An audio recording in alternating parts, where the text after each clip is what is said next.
48 years old, 10 years loyal service. What I overheard my boss say destroyed me. At 48, I thought I understood the rules of corporate America. 10 years of flawless performance. 10 years of being the reliable one, the problem solver, the man who answered every crisis call. 10 years building something I believed would finally be mine. But sometimes, the most painful lessons come wrapped in a handshake and a promotion ceremony you're not invited to attend. My name is David Richardson, and this is the story of how I discovered that loyalty, when unrequited, becomes the very rope they use to bind you. The conference room felt arctic that Tuesday morning, despite the Phoenix heat pressing against the floor-to-ceiling windows. Christopher Whitman stood at the head of the mahogany table, his smile so broad it could have powered the entire Meridian Industries building. He moved with the calculated grace of a politician, shaking hands with each department head as if he'd just negotiated world peace. But Christopher hadn't negotiated anything. He hadn't fought for this moment, hadn't earned it through sleepless nights or weekend emergencies. Christopher Whitman was simply blessed with the right DNA. He was the nephew of Richard Whitman, our regional vice president, the man who'd transformed the Pacific Southwest division of Meridian Industries into his personal kingdom over the past 12 years. Richard didn't believe in merit. He believed in bloodlines. And today, surrounded by polite applause and corporate champagne, he'd made his philosophy crystal clear. The title Christopher now wore, like a tailored suit, was supposed to be mine. Regional Director of Strategic Operations. For 10 years, I'd architected the supply chain systems that kept this company breathing across 6 states. I'd written the crisis management protocols, personally salvaged vendor relationships worth millions, and designed the training frameworks that every new hire still uses today.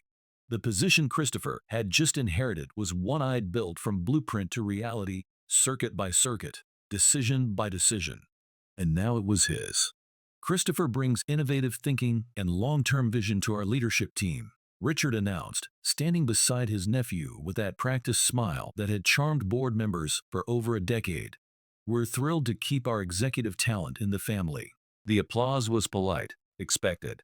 I clapped too, because that's what you do when you're a professional. You smile when your heart is being carved out. You nod when your decade of dedication gets rebranded as supporting the next generation. Richard's gaze found mine across the room. And of course, a tremendous thanks to David Richardson, he said, his voice carrying that tone of benevolent dismissal. He's been invaluable in bringing Christopher up to speed. True mentorship in action. I nodded once. Happy to help, I replied, though the words tasted like ashes. It wasn't true, but it was appropriate. And in that crystalline moment, something fundamental shifted inside my chest. Something that had been soft became diamond hard. Something that had been trusting became calculating. They assumed I would stay. They assumed I'd train the prince and smile through the humiliation. They had no concept of what I'd already decided in the sleepless hours before this meeting. I was the last to leave the conference room, moving with deliberate slowness. Not from exhaustion, but from the peculiar clarity that comes when illusions finally shatter completely. I wasn't shocked by Richard's choice.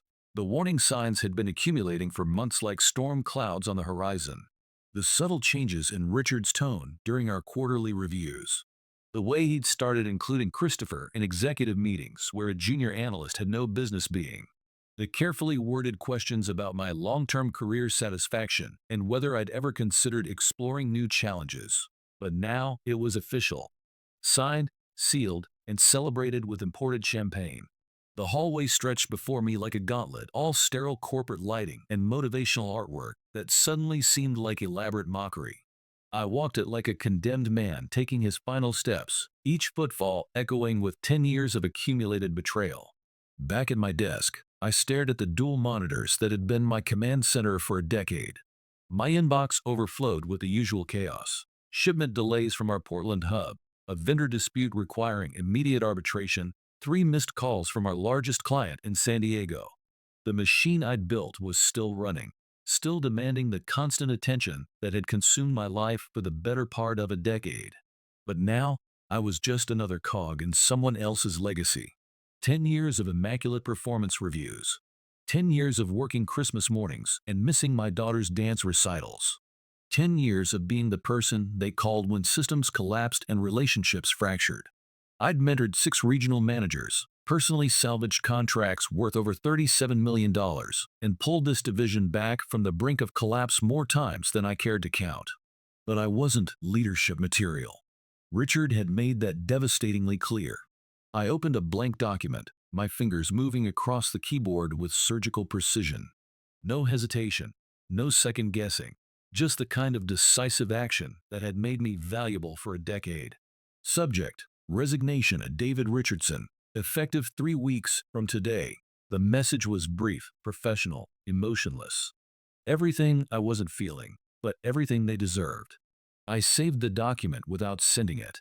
Not yet. Because walking away was the simple part. The complex part would be watching them discover what they'd just destroyed. I joined Meridian Industries in September of 2014, 3 weeks after my consulting firm imploded and 4 months after my wife Catherine told me she couldn't live with a ghost anymore. My business had crumbled under mounting expenses and a catastrophic contract failure with a mining consortium outside Flagstaff. I lost everything: clients, reputation, the comfortable illusion that intelligence and hard work guaranteed success. When Catherine left, she took our house in the divorce and the last fragments of optimism I'd managed to salvage from the wreckage. Meridian wasn't glamorous. It was logistics, freight coordination, industrial supply chain management. But it offered something I hadn't experienced in years: structure, stability, the promise of rebuilding what I'd lost. Richard Whitman had interviewed me personally in his corner office overlooking the valley. "We're expanding aggressively," he'd explained, leaning back in his leather chair with the confidence of a man who'd never failed at anything important. "Looking for people who can create systems that endure beyond quarterly reports." I remembered those words with painful clarity. I needed them to be prophetic. I said yes to every assignment, every emergency, every impossible deadline. I learned Meridian's operational backbone like a surgeon studying anatomy, identifying inefficiencies and designing solutions that would outlast my tenure. Within 24 months, I'd revolutionized cross-state logistics and rebuilt our vendor coordination systems from their foundations. My job title remained the same, but my value to the company transformed completely. Richard noticed, or at least performed the appearance of noticing. "You've got executive potential," he told me during my 3rd annual review, his words carrying the weight of prophecy. "Keep doing what you're doing, David. Your time is coming." So I kept doing what I was doing. I stopped calculating overtime hours. I took conference calls during family dinners. I answered urgent emails during Emma's violin recitals and soccer tournaments.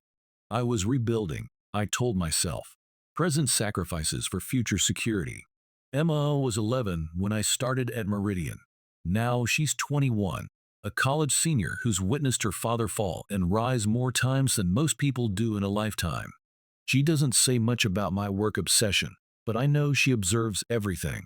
I know she noticed when I spent entire Sundays at the kitchen table with 3 laptops open and coffee growing cold, chasing solutions to problems that weren't technically mine to solve. "This place," I told her once during a rare moment of honesty, "might be the foundation that gets us back to where we belong." She nodded with the diplomatic wisdom of a teenager who wanted to believe her father knew what he was doing. I wanted to believe it too. That faith sustained me through years of exceeding every performance metric they established, through Richard's increasingly hollow promises, through countless midnight crises and shipping disasters that I personally resolved because no one else possessed the institutional knowledge or willingness to sacrifice their personal time. This job transcended being merely a paycheck. It became the architecture upon which I'd constructed my second life, the proof that failure wasn't permanent, that a man could rebuild himself through sheer competence and dedication. And that architecture had just been handed to a 25-year-old who needed help navigating the company intranet. Christopher Whitman joined Meridian Industries 12 weeks before the promotion announcement. He didn't start in the warehouse learning how products moved through our system. He didn't rotate through customer service or spend time with our field representatives understanding client relationships. He arrived on a Wednesday morning carrying a leather messenger bag that cost more than most employees' monthly salary, along with a title that meant nothing but sounded impressive: Strategic Operations Analyst. Richard introduced him to the department like visiting royalty. Christopher will be observing our core systems, he announced during our weekly staff meeting, getting a comprehensive view of how we deliver excellence to our clients. But Christopher never got anywhere near comprehensive. He received an office adjacent to Richard's executive suite. He attended strategy meetings where first-year analysts were typically excluded. And most significantly, he shadowed me exclusively. I remember our first day together with uncomfortable clarity. Tall, impeccably dressed, relentlessly polite in the way that private education teaches.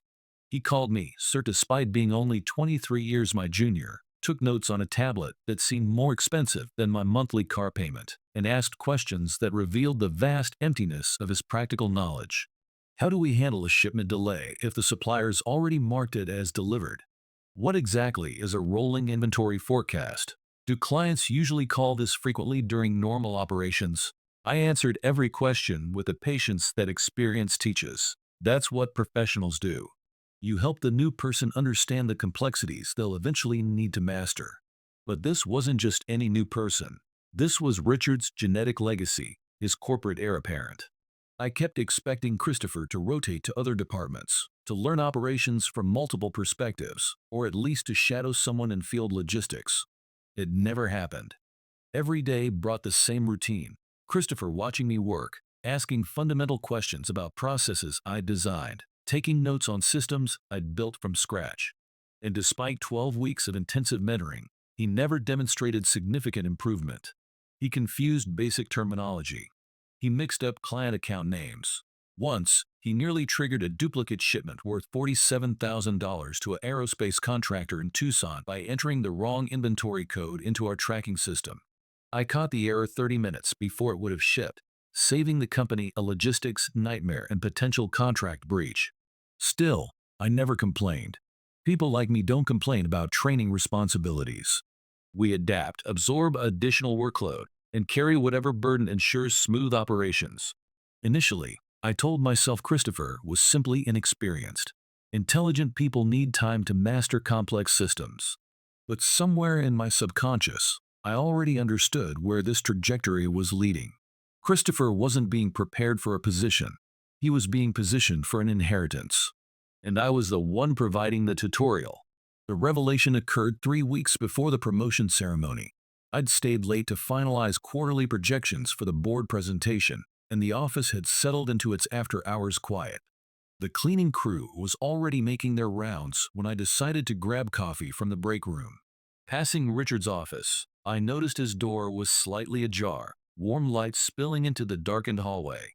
Voices drifted out, Richard's familiar baritone, and another voice I recognized as Charles Morrison, a senior executive from corporate headquarters. The board will want justification, Charles was saying, his tone measured and cautious. Christopher's only been with the company 3 months. That's going to raise questions about readiness. He's family, Richard replied without hesitation. And he has the MBA. The board values educational credentials. What about David? Charles asked. You've consistently praised his performance.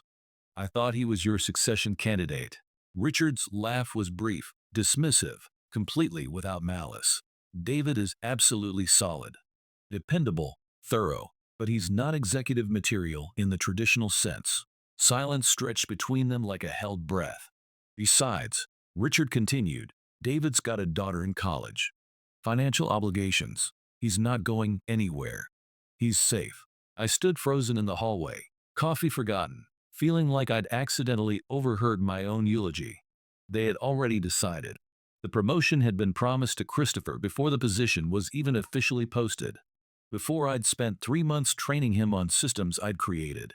Everything I'd accomplished, every crisis I'd resolved, every weekend I'd sacrificed had been recontextualized as preparation for Richard's nephew. And Richard himself didn't just overlook my qualifications, he'd calculated my financial vulnerabilities. I was a non-threat. A man contained by responsibilities, predictable in my dedication, too valuable to promote and too necessary to lose. I turned and walked back to my desk without making a sound. No anger, no shock, just a crystalline understanding of my position in their equation. I wasn't being retained for my potential. I was being retained for my compliance. I drove home through the Phoenix suburbs in complete silence. No music, no news, just the steady rhythm of tires on asphalt and Richard's words echoing in my consciousness. He's safe. He won't make noise. Sleep eluded me that night. I lay in bed staring at the ceiling fan, feeling like my entire professional identity had been systematically hollowed out. Not because I'd lost the promotion, I'd suspected that outcome for weeks, but because of what their decision revealed about how they perceived me.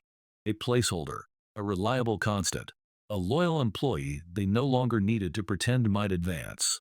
I thought about Emma, now a college senior, too perceptive to deceive and too kind to voice what she really thought about her father's career stagnation. A few months earlier, she'd told her roommates I was getting promoted. My dad's going to be director, she'd said with the kind of pride that made my chest tighten. Now I had to explain why that wasn't happening. Again. I thought about Catherine, my ex-wife, and the last real argument we'd had before she filed for divorce. She'd looked at me with a mixture of exhaustion and disappointment and said, "You don't advocate for yourself, David. You endure. You accept. You fold." She was absolutely right. That realization had cost me my marriage. At 3 in the morning, I reopened the draft resignation letter on my laptop. I read it again, refined the language, removed any trace of emotion or explanation. Then I closed the screen and exhaled, not with relief, but with the kind of breath you take before finally cutting a rope you've been hanging from for years. I submitted my resignation at exactly 5:15 on a Friday afternoon. Richard had just returned from his weekly operational tour with Christopher, both of them looking pleased with themselves in that way successful people do when everything is proceeding according to plan. I walked into Richard's office with the sealed envelope and placed it on his desk like I was delivering a routine report. He opened it, scanned the contents, and blinked twice. "Is this some kind of joke?" he asked, his voice carrying genuine bewilderment. "No, sir. I'm resigning. Because Christopher received the promotion." I didn't respond. The silence stretched between us like a challenge. He set the letter down and leaned forward, his expression shifting to the paternal concern he used during difficult personnel conversations. "David, let's be practical here. You've built something valuable at this company. 9 years of exemplary performance. Why destroy that over a single promotion decision? One decision that revealed everything I needed to understand." He stood up and began pacing behind his desk, a habit from his trial lawyer days. "You've got a daughter finishing college. Significant financial responsibilities. Walking away now." He paused for effect. "It's reckless." There it was. The leverage he believed he possessed. The financial chains he thought would keep me compliant. "I'll manage," I said simply. Richard's tone shifted, becoming sharper. "You realize how this appears, don't you? Unprofessional. Childish. Like a tantrum." I kept my expression neutral. "You're free to interpret it however you choose. I won't provide a reference for this kind of behavior." I didn't request one. He crossed his arms, his final card played and rejected. "You're burning bridges unnecessarily. I'm eliminating dead weight." He stared at me, searching for some crack in my resolve, some trace of the compliant employee he'd taken for granted. But there was nothing left to find. "I'll work my final 3 weeks," I said. "I'll train whoever you designate. But after that, I'm done." "Don't do this, David," he said, his voice carrying a note of genuine urgency. "Take the weekend. Reconsider this decision." I turned toward the door. "You'll regret this," he added. I paused at the threshold. "Maybe," I said, "but I'd rather regret leaving than continue deteriorating in place." Monday morning arrived with its usual chaos, but this time I observed it with the detached clarity of someone already halfway out the door. Christopher was at his desk before 7:30, hunched over multiple monitors, his face pale with the kind of stress that comes from being promoted beyond your competence level. He looked up when I entered, relief flooding his features like sunrise. "David, thank God you're here. Steinberg Components is threatening to cancel their entire Q1 contract. Something about delay penalties on titanium assemblies from our Tucson suppliers. I can't even locate the primary vendor in our system." The situation immediately captured my attention. Steinberg represented our largest industrial account in the Southwest, $3.7 million annually in precision components.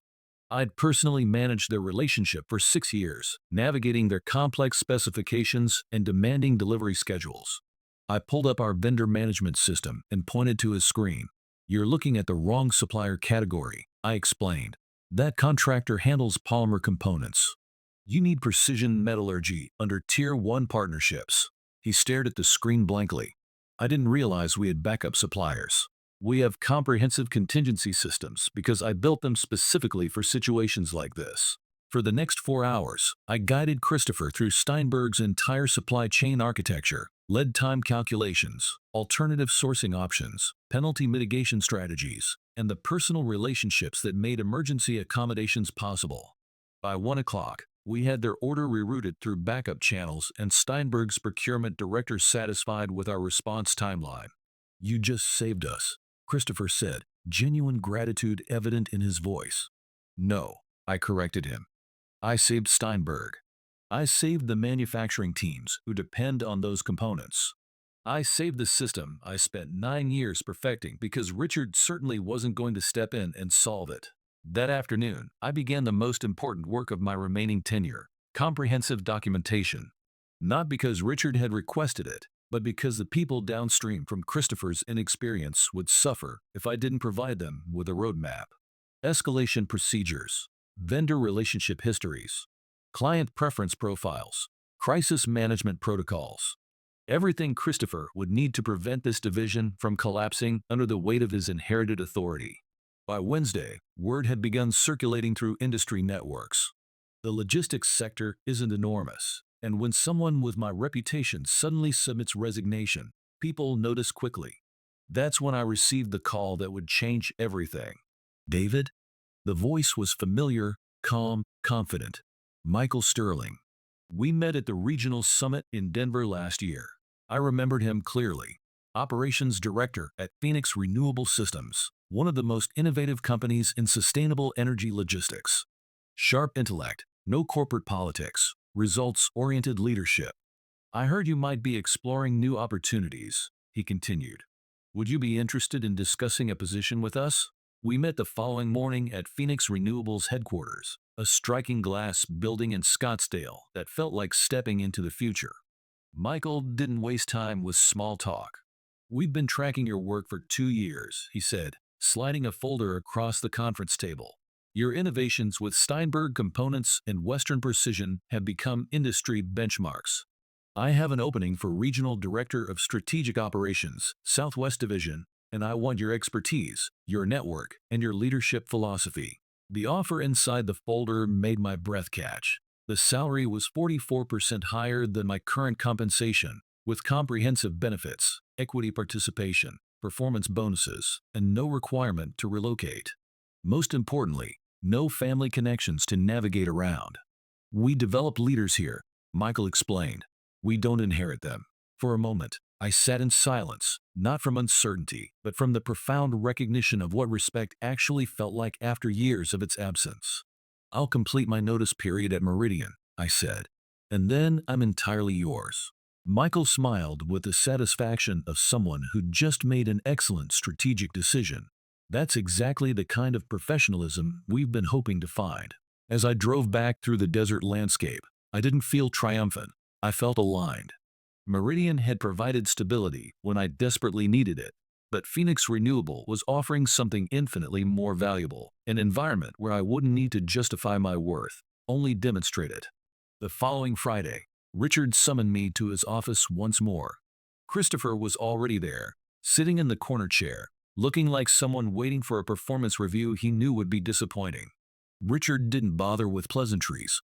"I understand you've been negotiating with Phoenix Renewable." I said nothing. He already possessed whatever information he needed.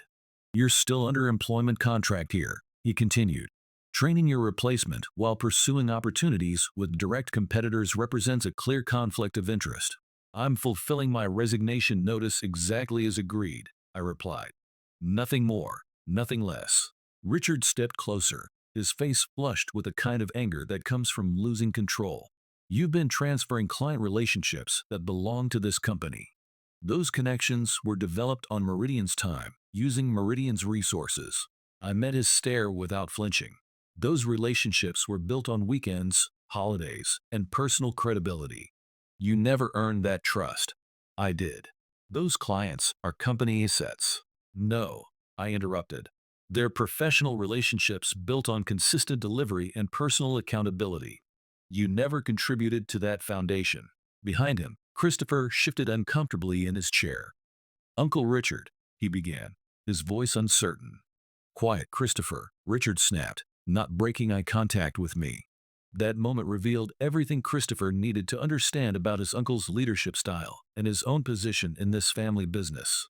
I straightened up. You can threaten me, Richard, or you can focus on preventing the operational collapse that's going to begin the moment I walk out of here.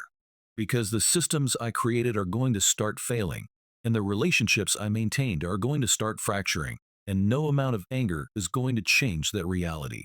You're overestimating your importance, and you're underestimating the size of the crater you're about to discover. I turned toward Christopher as I prepared to leave. If you need guidance during this transition, ask. I won't allow your uncle's ego to destroy an entire division. Christopher nodded, tight and uncertain, but genuine. Richard said nothing because, for once in his corporate career, there was nothing left to say. My final day at Meridian Industries passed without ceremony. No farewell gathering, no speeches, no handshake from Richard acknowledging 9 years of dedicated service. I cleaned out my desk, organized my files into clearly labeled folders for Christopher, and surrendered my access badge to the security desk without fanfare. The only thing I carried with me was my reputation and the professional relationships I'd earned through a decade of competence and reliability. I didn't look back as I walked to my car for the last time. 3 months later, the industry publications began telling the story I'd predicted. Phoenix Business Journal ran the headline first: Meridian Southwest Division hemorrhages major accounts amid leadership transition. I was reviewing quarterly projections in Michael's office at Phoenix Renewable when he slid the magazine across his desk, a slight smile playing at the corners of his mouth. The article laid out the complete devastation with clinical precision. Steinberg Components had terminated their contract after a series of delivery failures. Western Precision Manufacturing followed within 6 weeks. 4 additional major accounts had transferred their business to competitors, citing erosion of service quality and loss of institutional knowledge. Internal sources revealed that Christopher had resigned after 8 months to pursue advanced education opportunities. Corporate speak for complete operational failure. Richard Whitman had been officially terminated by the board of directors. The article cited gross mismanagement, failure to maintain client relationships, and inadequate succession planning, a diplomatic way of describing a spectacular implosion. The piece included a photograph of Richard leaving the Meridian building for the final time, carrying a cardboard box, his expression carrying the bewildered look of a man who'd never imagined consequences could reach him. There was a smaller photograph of Christopher, taken at his college graduation ceremony, looking young and relieved to be starting over with a clean slate. I didn't feel vindicated or victorious. I felt something much quieter and more profound: the satisfaction of watching natural consequences unfold exactly as predicted. 6 months after leaving Meridian, I received an envelope in the mail. Not an email, not a text message, but actual correspondence written on quality paper in blue ink. The return address showed Emma's college dormitory. Dad, she wrote in her careful handwriting, I know you don't talk about the Meridian situation much, but I remember watching you during that time. I saw how exhausted you were, how you kept pushing forward despite everything. I want you to know that seeing you finally stand up for yourself changed how I see you. You're not just the man who works hard and sacrifices for family. You're the man who refuses to accept less than he deserves. I read that paragraph 4 times, sitting at my kitchen table while my coffee grew cold. At Phoenix Renewable Systems, I was leading a team of 12 logistics specialists, implementing supply chain innovations that were being studied by companies across 3 states. The systems I designed were being adopted as industry standards. My recommendations carried weight in executive meetings, and my name appeared on reports that actually mattered. No one called me safe anymore. They called me essential. As for Richard, industry contacts informed me that he'd filed for personal bankruptcy after losing his wrongful termination lawsuit. The board at Meridian refused to cover his legal expenses. Too much evidence, too much documented failure, Too many clients willing to testify about his incompetence. No one in the logistics industry would hire him. His reputation had become too toxic, his failure too public, his arrogance too well documented. Christopher, according to recent updates, had completed his supply chain management degree and was working his way up through a mid-sized logistics company in Denver. Entry-level position, earning his advancement through competence rather than connections. From what I'd heard, he was performing well, quietly, earnestly, building something real this time. Maybe failure had taught him what privilege never could. People sometimes ask if I ever feel vindicated by how everything unfolded. The truth is, I don't think about revenge anymore. Not because it isn't satisfying, but because what I built for myself afterwards speaks louder than anything I could have destroyed. Richard thought he was punishing me by denying me that promotion. He thought keeping me in a subordinate position would force me to accept whatever scraps of recognition he chose to offer. Instead, he freed me to discover what I was actually worth. The most powerful revenge isn't destruction. It's demonstration. It's showing the world exactly what they chose to throw away and building something so much better that their loss becomes impossible to ignore. At 48, I finally learned that loyalty is only valuable when it's reciprocated. That competence without respect is just elaborate slavery, and that sometimes the greatest gift your enemies can give you is the motivation to finally walk away. I spent 10 years building someone else's empire. Now I'm building my own. And the foundation is unshakable.